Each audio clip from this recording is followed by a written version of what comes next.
El 29 de febrero de 2024 era un día que el calendario solo produce una vez cada 4 años. Un día que por su rareza matemática debería ser un día de decisiones extraordinarias o de prudencia excepcional.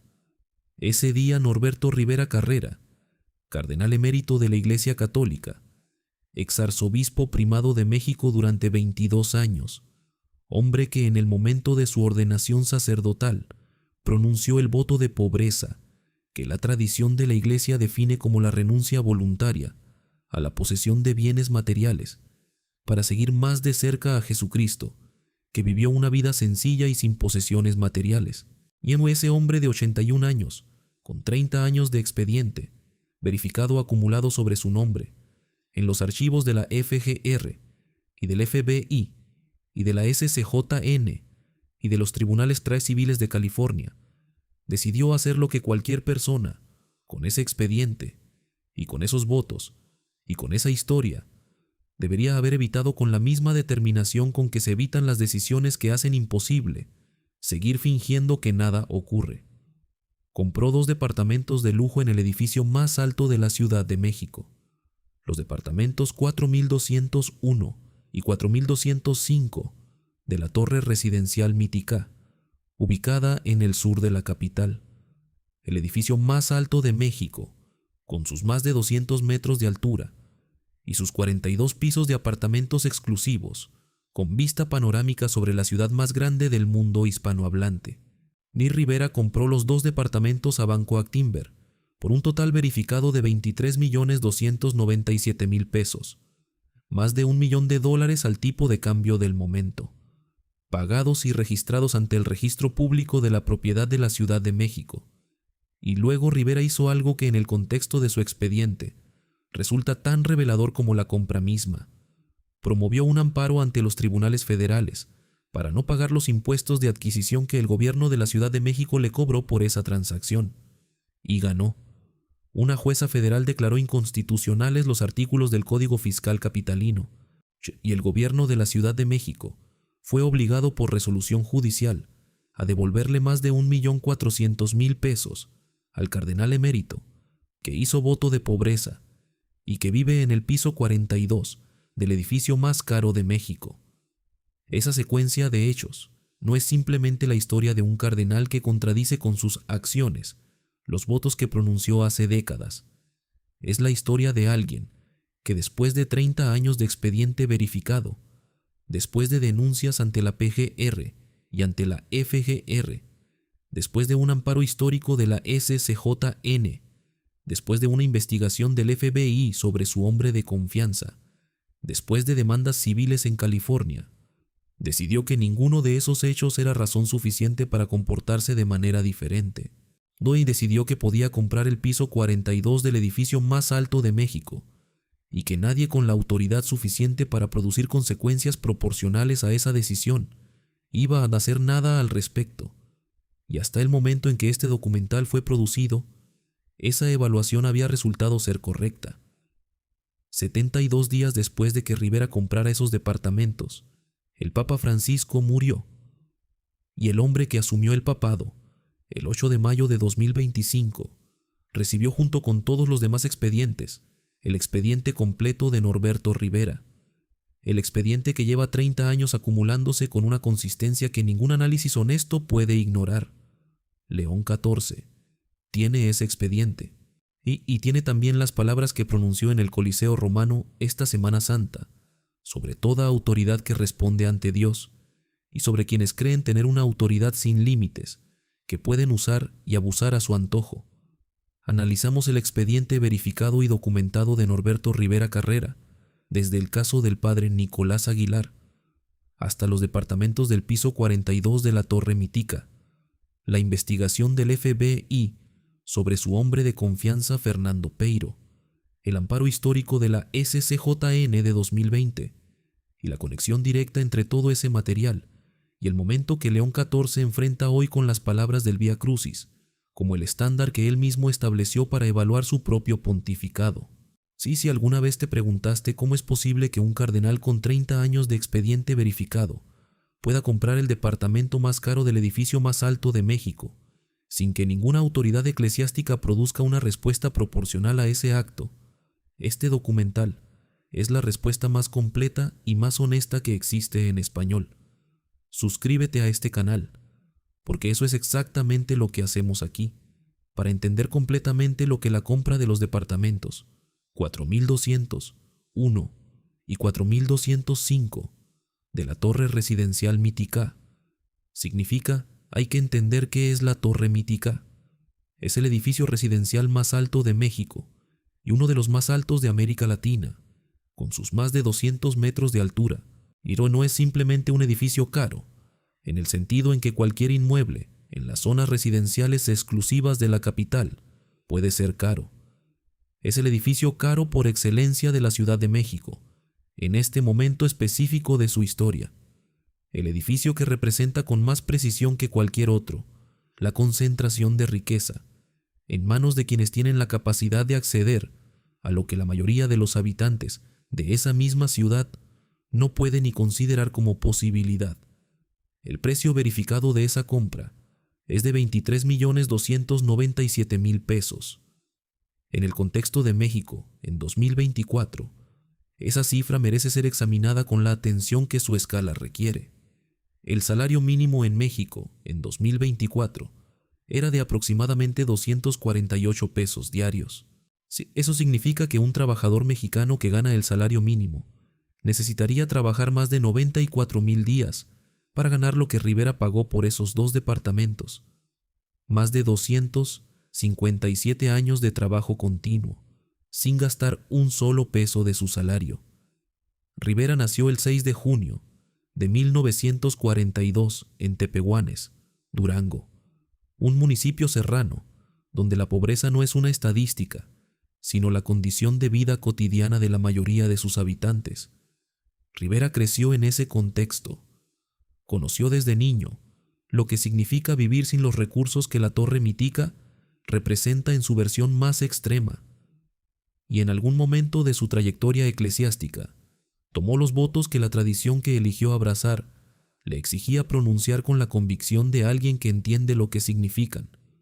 La compra de los departamentos no fue discreta, fue registrada en el registro público de la propiedad, con todos los documentos que cualquier transacción inmobiliaria de esa escala requiere. Y cuando Proceso publicó la investigación sobre esos departamentos, el 29 de abril de 2025, 9 días antes del cónclave que elegiría a León XIV, la indignación pública fue inmediata. Las frases que se volvieron virales decían cosas como la austeridad es para los fieles, y cardenal rico pueblo pobre, y voto de pobreza de 42 pisos. No eran análisis teológicos, o eran la respuesta espontánea de millones de personas que reconocían en esa distancia, entre el piso 42 y las palabras sobre la opción preferencial por los pobres, exactamente la misma distancia que habían percibido durante años entre lo que la institución dice que es y lo que demuestra que es cuando cree que nadie está mirando. Si la imagen del piso 42 de la Torre Mítica y lo que esa imagen dice sobre la distancia entre lo que Rivera proclamó durante 30 años y lo que demostró con 23 millones de pesos en febrero de 2024, te está produciendo la indignación que esa imagen merece. Quédate. El 29 de febrero de 2024, Rivera compró los departamentos y el 6 de marzo de 2024 pagó los impuestos correspondientes. Pagó 651,101 pesos de impuestos sobre adquisición de inmuebles por el departamento, 4,200, 1 y 700,150 pesos por el departamento, 4,205. Pagó además 46,122 pesos por los derechos de inscripción ante el registro público de la propiedad.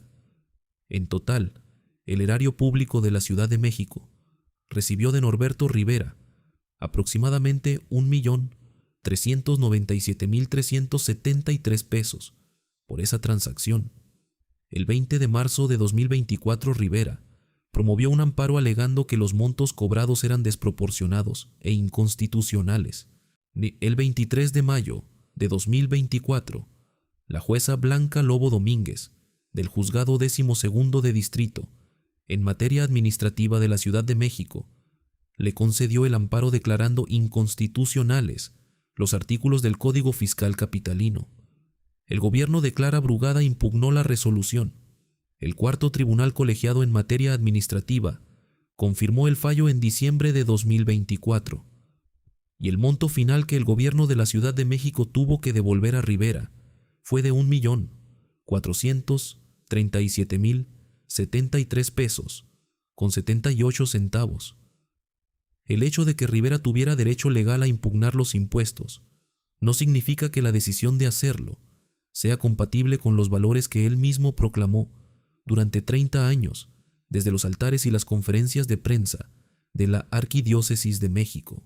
Sí, hay muchas cosas que son legalmente permisibles y moralmente incompatibles con los compromisos específicos que una persona ha asumido voluntariamente.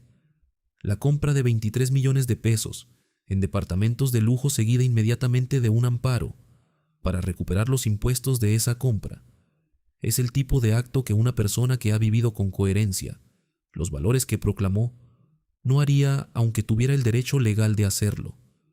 No porque la ley lo prohíba, sino porque la coherencia entre lo que se dice y lo que se hace que ese tipo de vida exige lo hace innecesario y lo convierte en una señal sobre la naturaleza real de los valores que esa persona ha interiorizado. El amparo fue promovido en marzo de 2024, en un momento en que Francisco estaba en las etapas finales de su pontificado y en que la discusión sobre su sucesor estaba comenzando a ganar intensidad. Era un momento en que cualquier cardenal con un expediente como el de Rivera habría tenido razones institucionales muy específicas para comportarse con la discreción que la proximidad de un cambio de liderazgo sugería.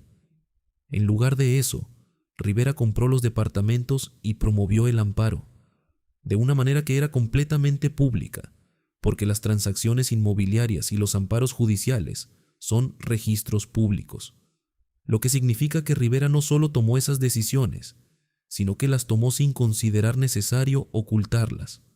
El expediente de Norberto Rivera Carrera es el expediente más largo y más consistentemente documentado que existe sobre un cardenal de la Iglesia Católica en América Latina, en la historia moderna de la institución.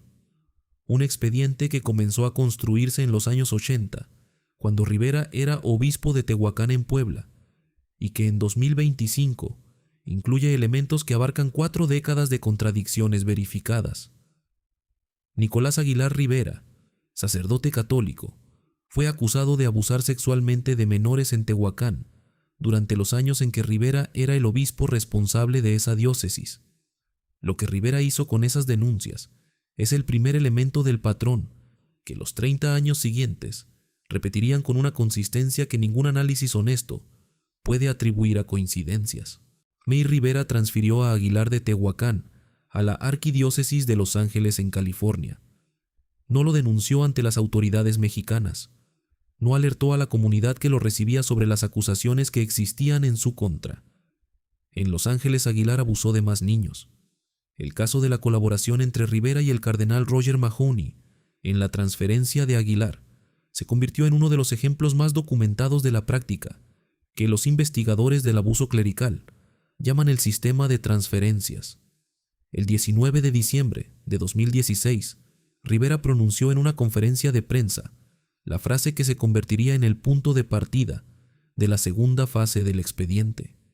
Dijo que en la Arquidiócesis de México, al menos unos 15 sacerdotes habían recibido no solamente el juicio, sino sentencias eclesiásticas por casos de pederastia. Que esa declaración voluntaria de que sabía de 15 casos y los había procesado eclesiásticamente fue el elemento que permitió al ex sacerdote Alberto Atié formular la denuncia que nadie antes había podido formular con esa precisión. Si Rivera sabía de esos 15 casos y los había procesado eclesiásticamente sin notificar a las autoridades mexicanas, había violado el artículo 12 de la Ley de Asociaciones Religiosas, que establece que los ministros de culto deben informar de forma inmediata a la autoridad correspondiente la probable comisión de delitos. En junio de 2017, Alberto Atié y el ex sacerdote José Barba presentaron esa denuncia ante la PGR. Rivera presentó su renuncia como arzobispo primado ese mismo mes, y la investigación de la PGR produjo lo que las investigaciones sobre casos que involucran a figuras con las conexiones institucionales de Rivera frecuentemente producen. Avanzó lentamente sin producir ninguna citación pública a Rivera para que compareciera a declarar. En noviembre de 2020, la primera sala de la SCJN aprobó por unanimidad el amparo que le daba a Atié acceso a la investigación, reconociendo que en casos que involucran violaciones graves a derechos humanos, la sociedad en su conjunto tiene el derecho de acceder a la información contenida en las investigaciones vinculadas a esos casos. Esa resolución fue el reconocimiento más explícito disponible en el sistema legal mexicano de que el caso Rivera era un caso de violaciones graves a derechos humanos, sobre el cual la sociedad tenía el derecho de saber lo que había ocurrido. Y el expediente completo de 30 años de Norberto Rivera y la consistencia del patrón que documenta te están mostrando por qué la compra del piso 42 de la Torre Mítica no es simplemente una contradicción individual, sino la expresión más reciente de un sistema que este canal ha documentado en 12 videos. Suscríbete. Hay una dimensión del expediente de Norberto Rivera, que los análisis que se centran en el caso de los sacerdotes pederastas y en el voto de pobreza frecuentemente no examinan con la profundidad que merece. Es la dimensión de las finanzas, del dinero que durante años fluyó a través de las estructuras que Rivera controlaba, con una opacidad que las investigaciones periodísticas y las investigaciones del FBI han documentado con suficiente consistencia. Fernando Peiro de la O nació en Durango. Nir Rivera también nació en Durango. La relación entre los dos hombres comenzó décadas antes de que cualquiera de las dos trayectorias que los definen públicamente hubiera tomado la forma que tomó, según el relato que el sacerdote José María Hernández compartió con Univisión en su investigación de 2022. El arzobispo Antonio López Aviña, el mentor de Rivera, había tomado a Peiro bajo su protección cuando el joven quedó huérfano de padre. Cuando López Aviña murió, Rivera heredó esa relación de protección hacia Peiro. Peiro se convirtió en un operador financiero con conexiones en ambos lados de la frontera, entre el mundo de los negocios formales y el mundo de las actividades que los organismos de seguridad de Estados Unidos y México clasifican como organizaciones criminales transnacionales. En octubre de 2018, Peiro hizo una oferta de servicios de lavado de dinero a una persona que resultó ser una informante del FBI trabajando en una operación encubierta. El encuentro ocurrió en el restaurante Prosecco de la Ciudad de México. En algún momento de esa conversación, Peiro mencionó a su jefe. Según el recuento que la informante identificada como Gloria presentó en su solicitud de asilo, ese jefe era Norberto Rivera Carrera, el secretario de Finanzas del Vaticano en Roma. En palabras de Peiro, aunque el cargo formal de Rivera en ese momento era miembro del Consejo de Economía del Vaticano, al que Francisco lo había nombrado en 2014. Rivera negó específicamente haber tenido conocimiento de las actividades de Peiro que la investigación de Univisión describió. Sí señaló que ningún tribunal ni organismo de investigación había establecido ninguna responsabilidad directa de su parte en esas actividades. Lo que sí puede decirse con la precisión que los hechos verificados permiten es esto. El FBI investigó a Fernando Peiro. El FBI tuvo en esa investigación documentos que incluían referencias específicas a Rivera como el jefe de Peiro, y el FBI no ha producido hasta el momento de producción de este documental ningún cargo formal contra Rivera en relación con esas investigaciones. Hay también una dimensión financiera del caso Rivera independiente de la investigación del FBI que merece ser examinada. Que en 2002 Rivera firmó en nombre de la Arquidiócesis de México un contrato con la empresa estadounidense Biotran, mediante el cual cedía a esa empresa los derechos de autor de la imagen de la Virgen de Guadalupe por $12.500.000.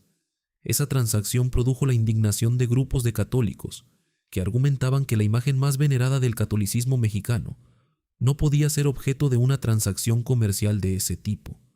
La falta de auditorías externas independientes sobre el destino de esos recursos hacía imposible verificar que fueran destinados a las obras pastorales, como la arquidiócesis afirmaba. Y en sus primeros años como arzobispo Rivera, también concentró sus esfuerzos para controlar las cuantiosas limosnas de la Basílica de Guadalupe, cuyos ingresos anuales eran de aproximadamente 60 millones de dólares al año. Esa dimensión financiera del expediente Rivera no es simplemente la historia de un cardenal que acumuló riqueza personal de maneras que contradicen los votos que pronunció.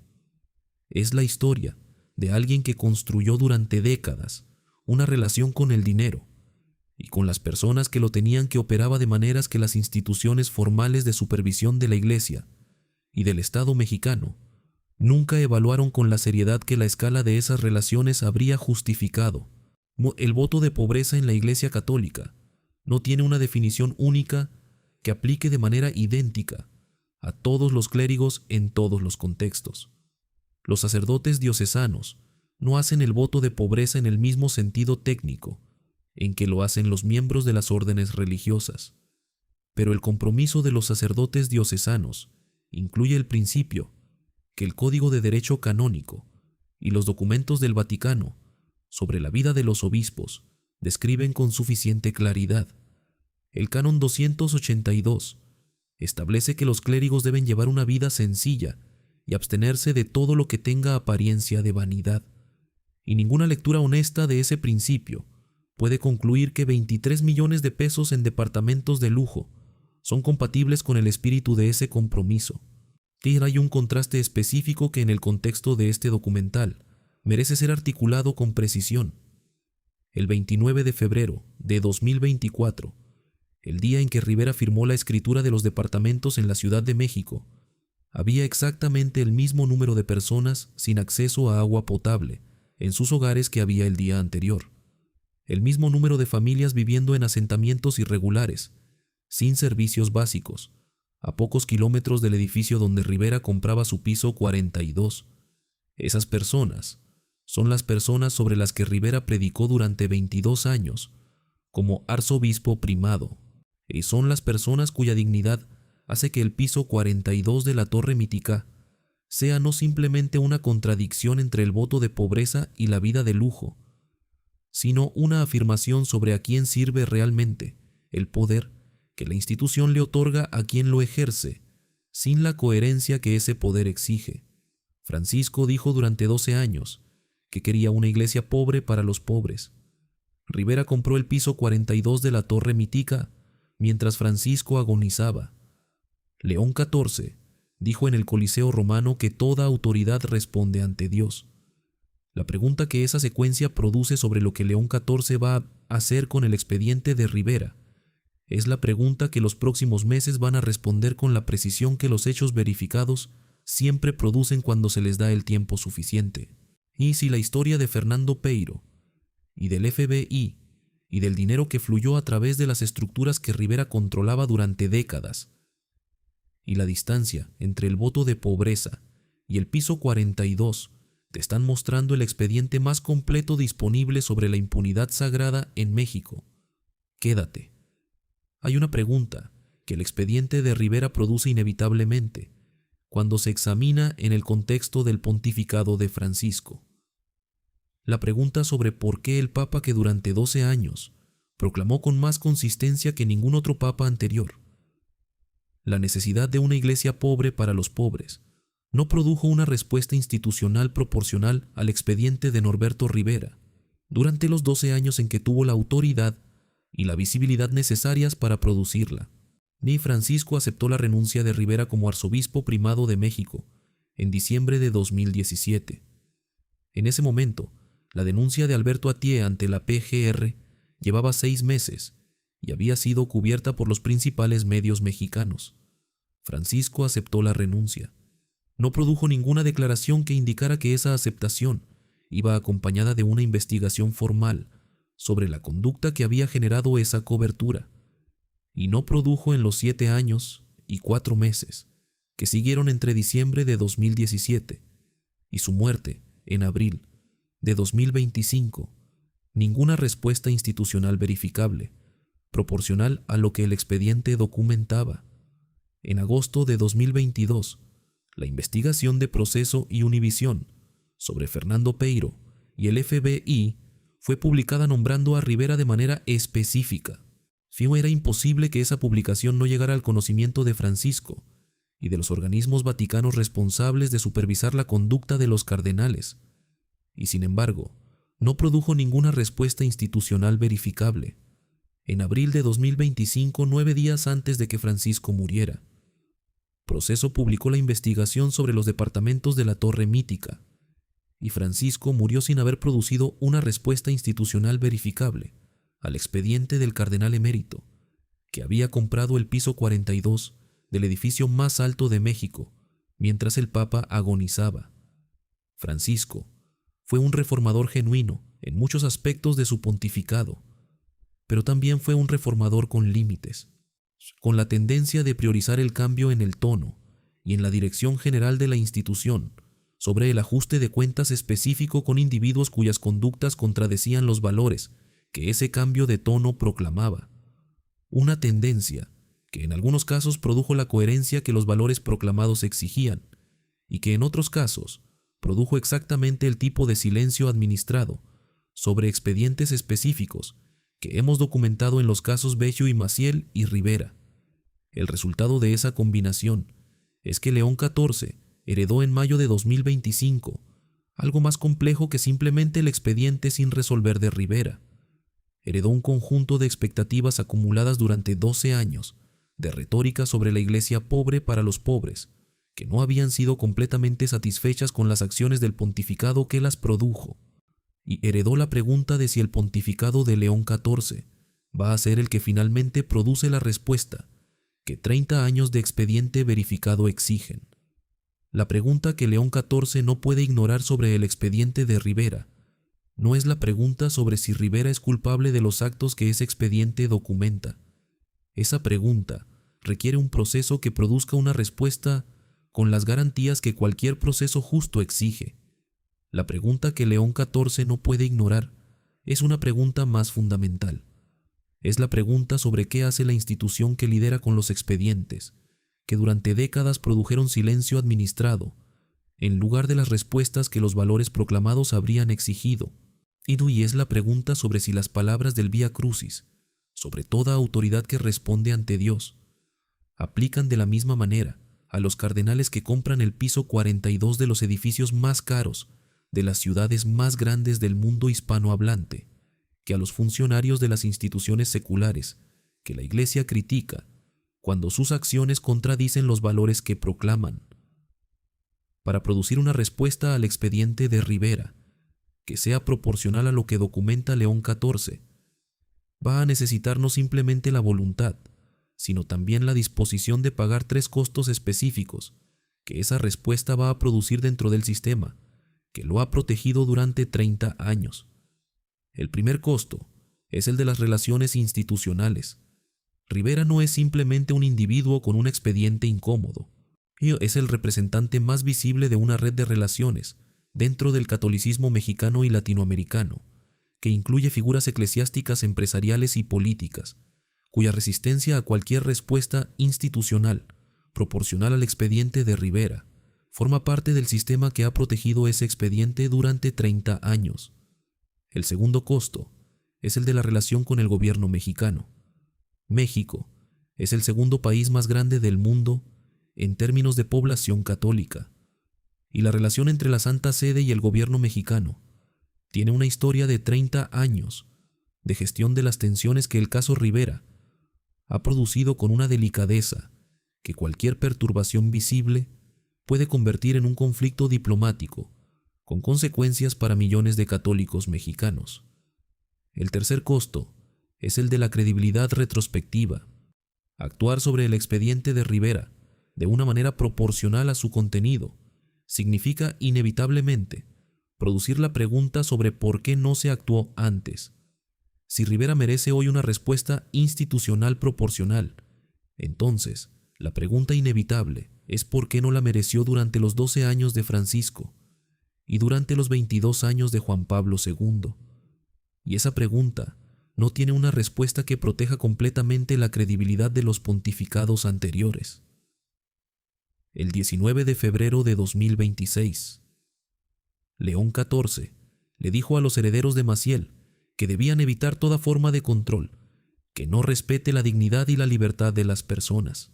Y si León XIV está dispuesto a decirle eso a los herederos de Maciel, la pregunta que el expediente de Rivera produce de manera inevitable es qué está dispuesto a hacer con el cardenal emérito, que vive en el piso 42 de la Torre Mítica, sobre los sacerdotes pederastas que gestionó durante décadas dentro de los canales eclesiásticos internos, sin notificar a las autoridades civiles mexicanas.